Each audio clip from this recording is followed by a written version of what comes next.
Você seria capaz de fingir ser alguém que desapareceu para tirar vantagem de uma família desesperada? Bem-vindo ao Ouvindo o Terror. Deixe seu like, inscreva-se e comente suas experiências. Hoje você vai ouvir como um plano criminoso perfeito se transformou no pior pesadelo que alguém poderia viver. Meu nome é Carla, e eu nunca imaginei que minha ganância me levaria a viver algo tão aterrorizante que mudaria completamente quem eu sou. Sempre fui uma golpista. Desde jovem aprendi a manipular pessoas, a ler suas fraquezas e explorar suas vulnerabilidades emocionais para conseguir dinheiro. Trabalhava com meu parceiro Bruno, que era especialista em pesquisa e preparação de golpes elaborados. Passávamos meses estudando nossas vítimas antes de agir, garantindo que cada detalhe fosse perfeito e que nossa história fosse absolutamente convincente. Tínhamos aplicado dezenas de golpes ao longo de 5 anos, desde falsos investimentos até fraudes de herança. Mas o golpe que Bruno trouxe naquela terça-feira de março era diferente de tudo que já tínhamos feito. Era ousado, cruel e potencialmente muito lucrativo. Bruno tinha descoberto a história da família Andrade através de reportagens antigas na internet. 12 anos atrás, a filha deles, Isabela, tinha desaparecido aos 16 anos quando voltava da escola. Simplesmente evaporou no caminho entre o ponto de ônibus e a casa. Nunca mais foi vista. A polícia investigou exaustivamente, a família fez buscas desesperadas, cartazes foram espalhados por toda a cidade, mas nenhum rastro foi encontrado.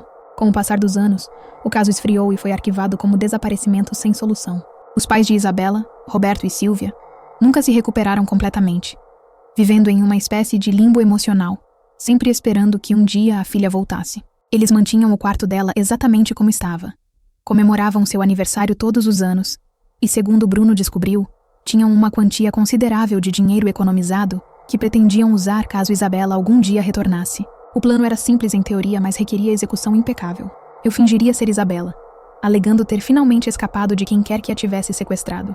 Com 12 anos passados, as mudanças físicas naturais da adolescência para a idade adulta seriam minha cobertura perfeita para pequenas discrepâncias. Bruno tinha conseguido fotos antigas de Isabela, e felizmente havia uma semelhança razoável entre nós.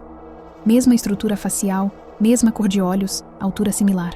Passei 3 meses estudando tudo sobre Isabela, memorizando detalhes da vida dela, nomes de amigos, professores, lugares que frequentava, memórias de infância que os pais tinham compartilhado em entrevistas antigas. Bruno até conseguiu contato com uma ex-colega de classe de Isabela que, sem saber, nos forneceu histórias e detalhes íntimos sobre a garota desaparecida.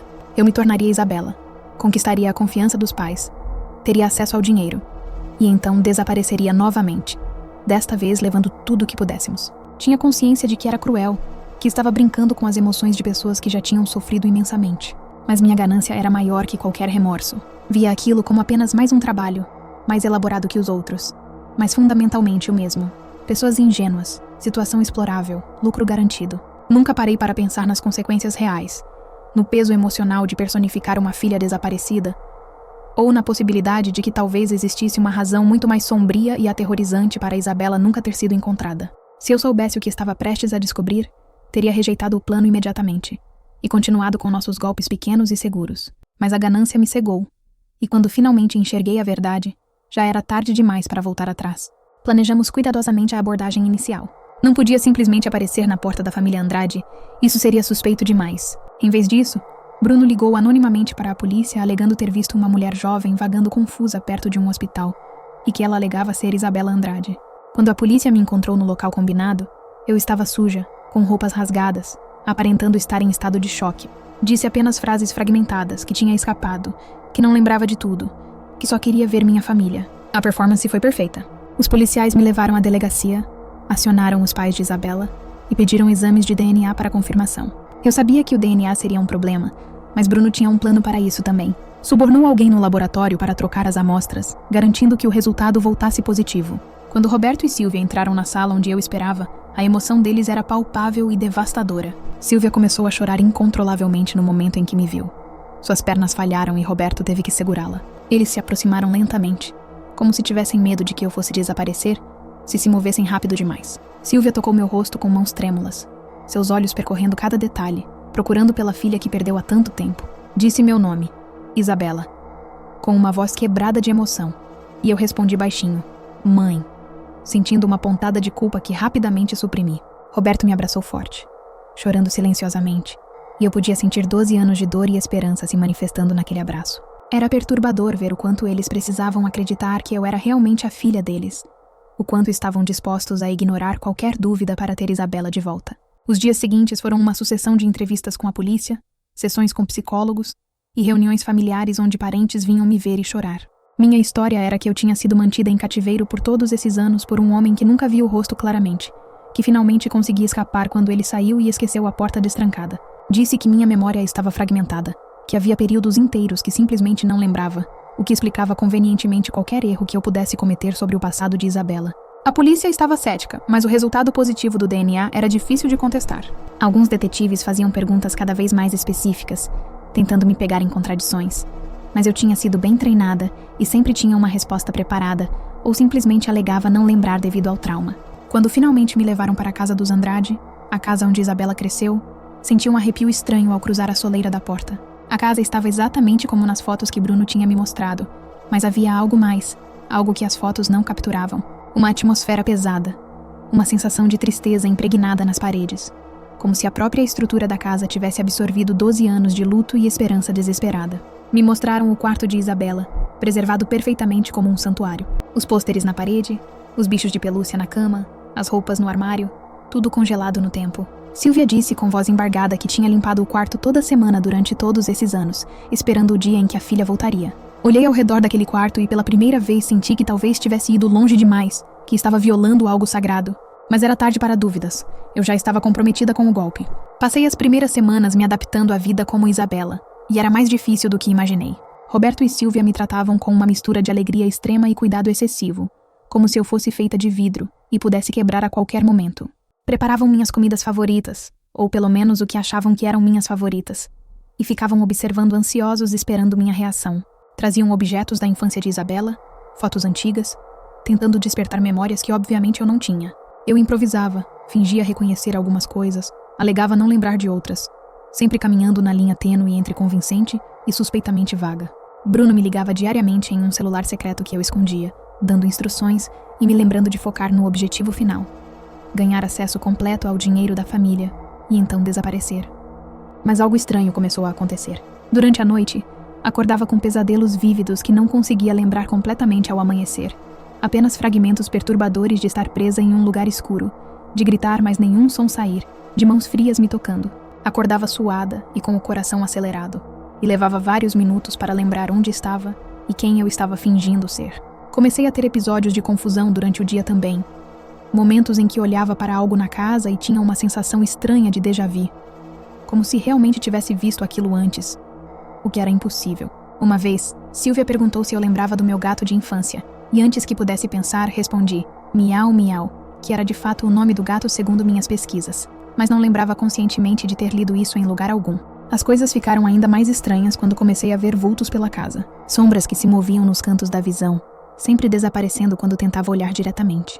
No início pensei que era apenas estresse. A tensão de manter a mentira 24 horas por dia estava me afetando psicologicamente. Mas as aparições se tornaram mais frequentes e mais definidas. Via uma figura de uma garota jovem parada no fim do corredor à noite, ou sentada na cadeira do quarto quando acordava de madrugada. A figura nunca tinha características faciais nítidas. Era mais uma silhueta, mas havia algo inconfundivelmente familiar nela.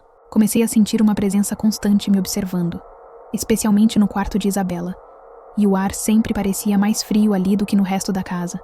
Minha respiração ficava visível mesmo com o aquecedor ligado. Roberto e Silvia não pareciam notar nada de estranho. Estavam tão felizes por ter a filha de volta que qualquer coisa que eu fizesse era interpretada como parte do processo de readaptação.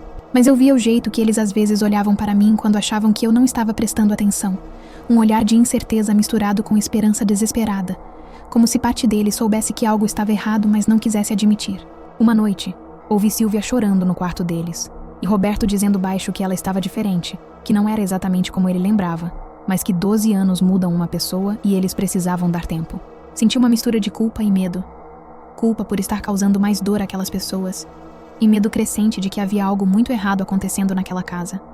Algo que ia além do meu golpe. Um mês após minha chegada, Roberto me disse que havia algumas caixas com coisas antigas de Isabela guardadas no porão, e perguntou se eu gostaria de ver, que talvez pudesse ajudar a despertar memórias. Eu concordei, vendo isso como mais uma oportunidade de aprender detalhes que poderiam fortalecer minha personificação. Descemos juntos até o porão, um espaço úmido e mal iluminado que cheirava a mofo e concreto. Ele me mostrou 3 grandes caixas de papelão identificadas com o nome de Isabela, contendo roupas velhas, trabalhos escolares, cadernos de desenho, bijuterias de adolescente.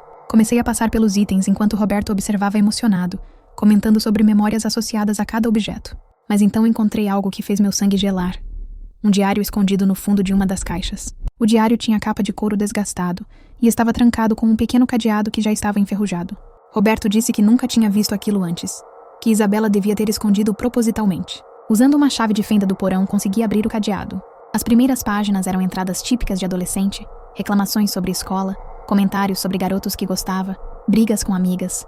Mas conforme avançava no diário, as entradas se tornavam progressivamente mais perturbadoras. Isabela escrevia sobre ter pesadelos recorrentes de estar presa em um lugar escuro, de sentir que alguém a observava constantemente, de ver sombras que não deviam estar lá. As últimas entradas, escritas nas semanas anteriores ao desaparecimento, eram quase incoerentes. Frases fragmentadas sobre "ele está vindo", "não posso escapar", "ele quer me levar". A última entrada do diário estava datada do dia anterior ao desaparecimento de Isabela, e dizia: "Sei que ninguém vai acreditar em mim, mas ele é real. O homem sombra que vejo no quarto toda noite não é um pesadelo ou imaginação. Ele está cada vez mais sólido, cada vez mais real. Ontem ele falou comigo pela primeira vez. Disse que logo vou com ele, que estou sendo chamada para outro lugar. Estou com medo. Falei pra mãe e ela disse que era só estresse dos estudos. Me deu chá de camomila. Não é estresse. Ele é real. Se algo acontecer comigo, se eu desaparecer, não foi por escolha. Ele me levou. Por favor, alguém precisa acreditar." Li essas palavras e senti como se um balde de água gelada tivesse sido jogado sobre mim. A similaridade entre o que Isabela descreveu e o que eu mesma estava experienciando era impossível de ignorar.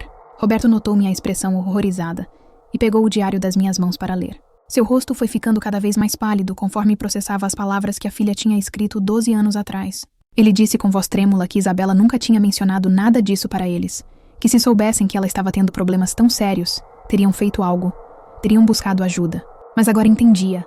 Ela tinha sido levada por alguém, exatamente como escreveu. E de alguma forma, eu tinha conseguido escapar da mesma pessoa depois de todos esses anos.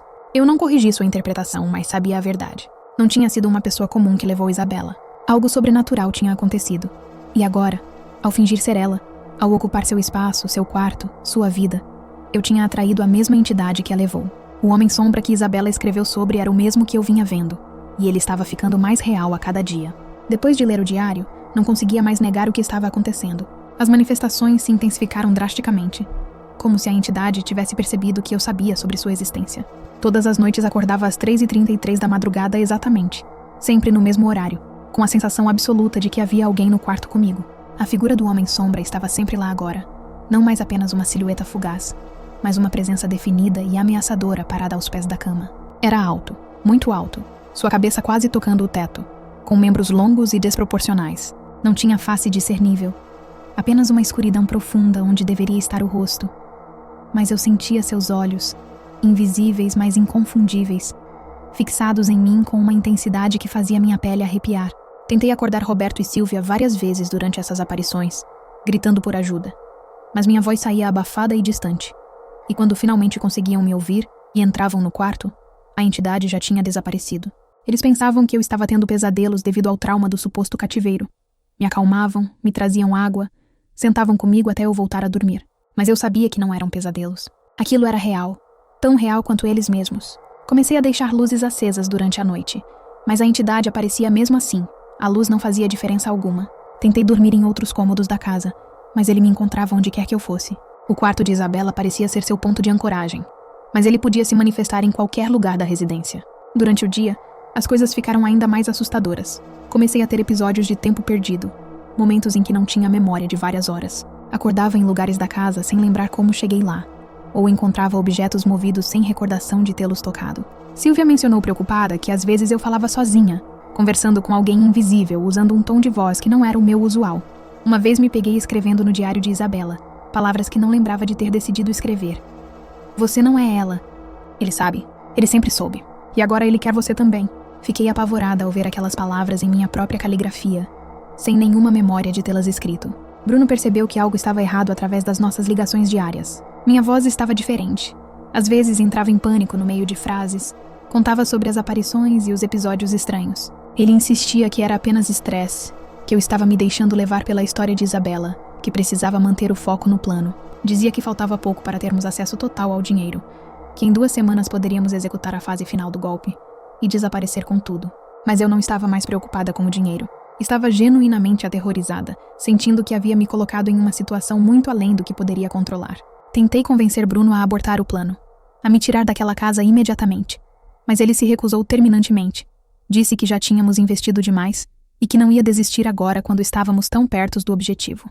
Decidi investigar por conta própria o que realmente tinha acontecido com Isabela. Se ia continuar presa naquela situação, pelo menos precisava entender o que estava enfrentando. Vasculhei a internet procurando por qualquer informação adicional sobre o caso. Visitei fóruns antigos de casos não resolvidos.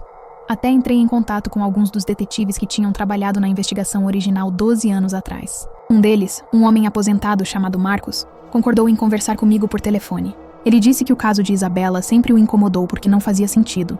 Não havia evidência de sequestro, fuga ou qualquer cenário lógico. A garota simplesmente tinha desaparecido como se tivesse sido apagada da realidade, deixando apenas suas roupas e mochila no meio da calçada. Marcos mencionou algo que nunca tinha sido divulgado publicamente porque a polícia achava irrelevante na época. Vizinhos próximos à casa dos Andrade tinham reportado atividade estranha nas semanas anteriores ao desaparecimento de Isabela. Falavam sobre sons inexplicáveis vindos da casa durante a noite, como se alguém estivesse se movendo pelos cômodos quando todos deveriam estar dormindo. Uma vizinha alegou ter visto uma figura extremamente alta, observando da janela do quarto de Isabela às 3 da madrugada. Mas quando a polícia investigou, não encontrou nenhum sinal de invasão. Os pais de Isabela negaram qualquer atividade em comum. Disseram que a casa estava sempre trancada e que ninguém além da família tinha acesso. A polícia arquivou esses relatos como confusão ou imaginação, mas Marcos sempre achou perturbador que múltiplas pessoas tivessem reportado coisas similares. Pesquisei mais sobre a história da propriedade onde a casa dos Andrade foi construída. Descobri que décadas atrás, antes da casa existir, aquele terreno tinha sido parte de um cemitério antigo que foi desativado e realocado. Alguns corpos tinham sido transferidos para outros cemitérios, mas registros indicavam que vários túmulos nunca foram encontrados ou ficaram para trás quando construíram sobre o terreno. A casa dos Andrade estava literalmente construída sobre terra que antes era Campo Santo.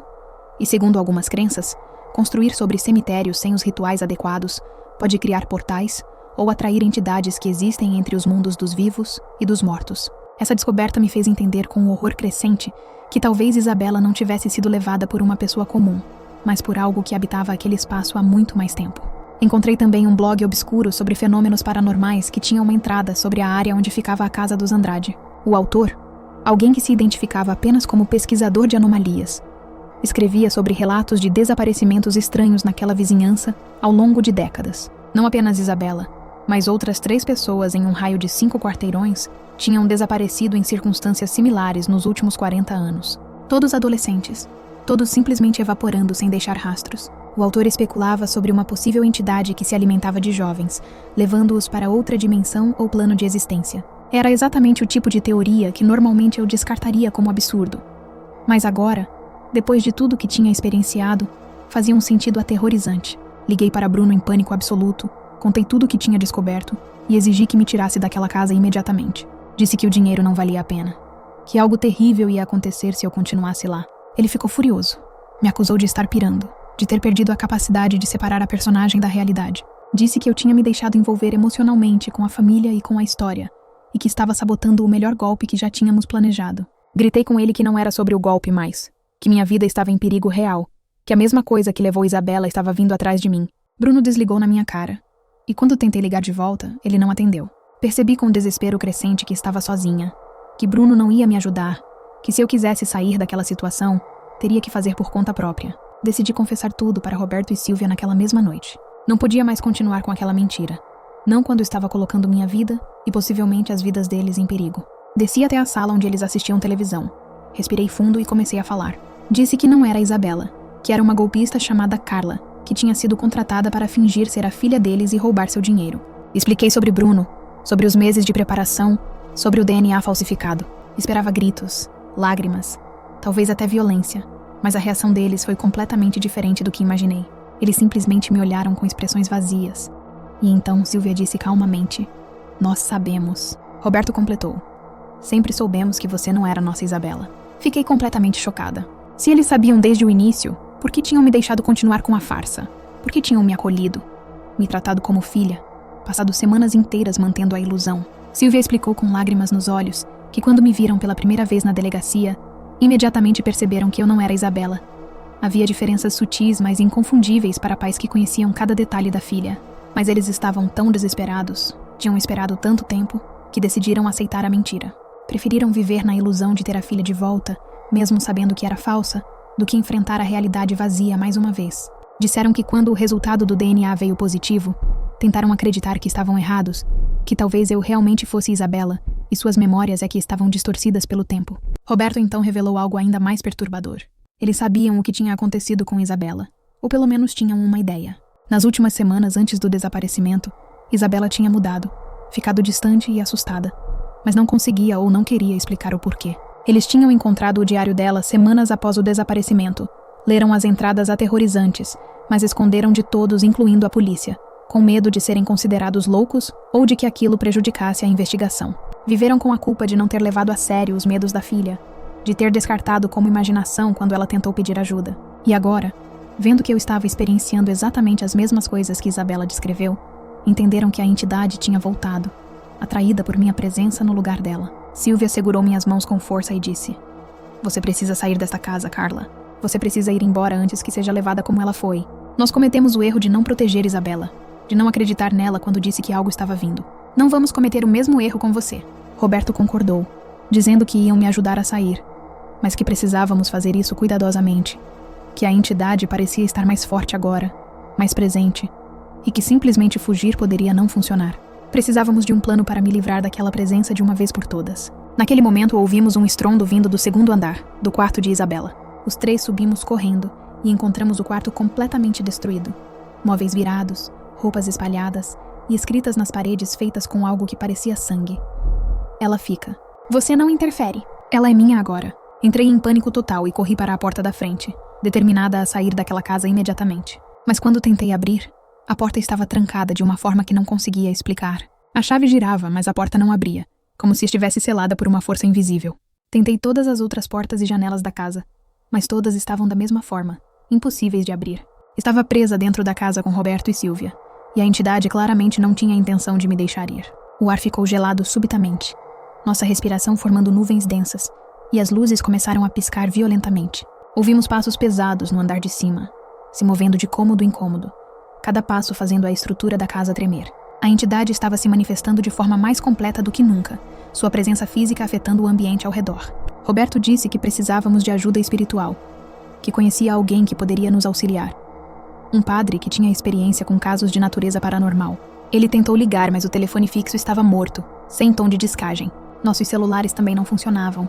Mostravam sinal, mas as ligações não completavam. Estávamos completamente isolados. Foi quando ouvimos a voz, grave e distorcida, ecoando pelas paredes da casa.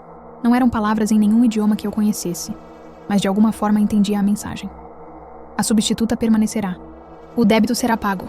13 anos de espera terminam hoje. Percebi com horror que quando fingi ser Isabela, quando ocupei seu lugar, tinha inadvertidamente me oferecido como substituta, e a entidade tinha esperado todo esse tempo por alguém que pudesse preencher o vazio deixado pela garota que levou. Silvia começou a rezar em voz alta, segurando um crucifixo que tinha no pescoço. A entidade reagiu violentamente. Objetos começaram a voar pela casa. Quadros caíram das paredes. Vidros se estilhaçaram. Roberto nos empurrou para o porão, dizendo que era o único lugar da casa onde talvez estivéssemos temporariamente seguros, já que era construído diretamente sobre a terra original do cemitério e talvez tivesse alguma proteção natural. Descemos correndo as escadas enquanto a destruição continuava no andar de cima. Quando chegamos ao porão e trancamos a porta atrás de nós, ouvimos a entidade descendo as escadas lentamente, cada degrau rangendo sob um peso impossível. Sabia que era questão de minutos até que encontrasse uma forma de entrar. Foi no porão que percebi algo crucial. Entre as caixas com coisas de Isabela, havia uma em particular que brilhava levemente, emanando uma luz fraca mas perceptível. Abri a caixa e encontrei objetos pessoais dela, coisas que ela claramente amava e mantinha perto. Um coelho de pelúcia desgastado, fotos com amigos, cartas de amor não enviadas, uma pulseira com seu nome. Esses objetos estavam quentes ao toque, diferente de tudo ao redor que estava gelado. Entendi que eram âncoras emocionais, coisas que ainda mantinham a essência de Isabela conectada a este mundo. Se a entidade a tinha levado para outra dimensão, talvez esses objetos pudessem criar uma ponte de volta. Ou talvez pudessem me proteger, já que carregavam a energia da pessoa verdadeira que a entidade procurava. Roberto teve a mesma ideia. Ele espalhou os objetos ao nosso redor no chão do porão, formando um círculo de proteção feito de memórias e amor. Silvia segurava a foto favorita de Isabela, chorando e pedindo perdão à filha por não ter acreditado nela, por não ter a protegido. A porta do porão começou a rachar, lascas de madeira voando conforme a entidade forçava a entrada. Quando a porta finalmente cedeu e se espatifou, a figura do homem-sombra estava lá, mais sólida e terrível do que nunca. Seus membros longos se estendiam de formas impossíveis, preenchendo o espaço, e aquela escuridão profunda onde deveria estar seu rosto parecia sugar toda a luz ao redor. Mas quando tentou entrar no círculo que criamos, algo o impediu. Os objetos brilharam mais forte, e a entidade recuou como se queimada. Entendi naquele momento que a entidade não queria apenas qualquer pessoa, ela queria especificamente Isabela. E os objetos que continham a essência dela criavam uma barreira porque provavam que eu não era ela, que nunca seria ela. Não importa quanto fingisse. A entidade berrou, um som que não deveria ser possível, que fez rachaduras se espalharem pelas paredes do porão. Mas então algo ainda mais inesperado aconteceu. Uma outra presença se manifestou, uma luz suave que tomou forma gradualmente até revelar a silhueta de uma garota jovem. Era Isabela, ou pelo menos o espírito ou essência dela, mantida em algum lugar entre dimensões por todos esses anos. Ela olhou para mim com olhos tristes, mas determinados. Então se virou para a entidade e falou com uma voz que ecoava como se viesse de muito longe. Você não pode tê-la. Ela não é sua. E eu não sou mais sua também. Me deixe ir. A entidade e Isabela confrontaram-se no porão. Duas forças sobrenaturais em um embate de vontades que fazia o ar ao redor vibrar e pulsar. A temperatura caiu ainda mais, tão fria que sentia meus ossos doendo, e podia ver padrões de gelo se formando nas paredes. Isabela explicou, sua voz fraca, mas clara, que tinha sido mantida em um estado de limbo por todos esses anos. Não completamente morta, mas também não viva, presa na dimensão da entidade. Quando eu cheguei e comecei a fingir ser ela, minha presença criou uma rachadura naquela prisão. Um vínculo que permitiu que parte da consciência de Isabela voltasse e se manifestasse. Ela tinha estado me observando, tentando me avisar através dos sonhos e visões, tentando me proteger do mesmo destino que sofreu. A entidade rugiu que tinha um direito sobre aquela casa, sobre aquela terra onde tantos tinham sido enterrados e esquecidos, que Isabela tinha sido escolhida anos atrás, e que o contrato não podia ser quebrado simplesmente porque ela desejava. Mas Isabela argumentou que ela não tinha consentido, que tinha sido levada contra a sua vontade, e que, portanto, não havia contrato válido. Disse que eu tinha vindo não por acaso, mas porque em algum nível ela me chamou. Precisava de alguém que pudesse trazer atenção de volta para sua situação, alguém que seus pais pudessem salvar, já que não conseguiram salvá-la. Roberto e Silvia choravam ouvindo a voz da filha pela primeira vez em 13 anos, vendo-a mesmo que apenas como uma forma espectral e translúcida. Isabela então fez uma oferta à entidade. Disse que se deixasse tanto a mim quanto seus pais em paz, se liberasse sua prisão e permitisse que ela finalmente seguisse para onde quer que fosse seu destino após a morte, ela daria algo em troca. A verdade.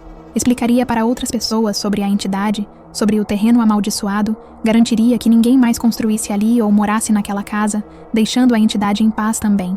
A entidade considerou, sua forma pulsando e mudando enquanto processava a oferta. Finalmente, com relutância visível, concordou. Mas havia uma condição. Alguém tinha que assumir a culpa pelo que aconteceu com Isabela. Alguém tinha que pagar pelo tempo que ela ficou presa. E esse alguém seria eu, não através de prisão dimensional, mas através de carregar o peso da verdade e da culpa para sempre. Aceitei sem hesitar. Era o mínimo que podia fazer, depois de ter usado o sofrimento daquela família para meus próprios fins. Isabela se aproximou de mim, e sua forma translúcida tocou minha testa. Senti uma onda de memórias não minhas inundando minha mente. Vi tudo que ela tinha vivido nos 13 anos presa naquela dimensão sombria. A solidão absoluta. O medo constante. A esperança que nunca morreu completamente. Carregar essas memórias seria minha punição e minha redenção. A entidade começou a se dissipar lentamente, sua forma perdendo solidez, voltando para as sombras de onde veio. Isabela olhou uma última vez para seus pais. Disse que os amava, e que finalmente estava livre. E então, sua luz se apagou suavemente, deixando apenas um sentimento de paz no ar onde antes havia apenas terror. As portas e janelas da casa destrancaram instantaneamente quando a entidade partiu. Saímos do porão exaustos física e emocionalmente, a casa ao redor destruída, mas finalmente silenciosa, finalmente livre daquela presença opressiva. Roberto ligou para a polícia, e eu confessei tudo. Todo o golpe, o DNA falsificado, Bruno como cúmplice. Fui presa e eventualmente condenada a 3 anos por fraude e extorsão. Bruno também foi capturado e condenado. Durante o julgamento, Roberto e Silvia testemunharam a meu favor. Explicaram que no final eu tinha tentado fazer a coisa certa, que tinha ajudado a trazer algum tipo de encerramento para o caso de Isabela, mesmo que de forma não convencional. O juiz foi relativamente leniente considerando as circunstâncias incomuns. Cumpri 2 anos e fui libertada por bom comportamento. Quando saí da prisão, Roberto e Silvia estavam lá me esperando. Tinham vendido a casa, não conseguiam mais morar lá depois de tudo o que aconteceu.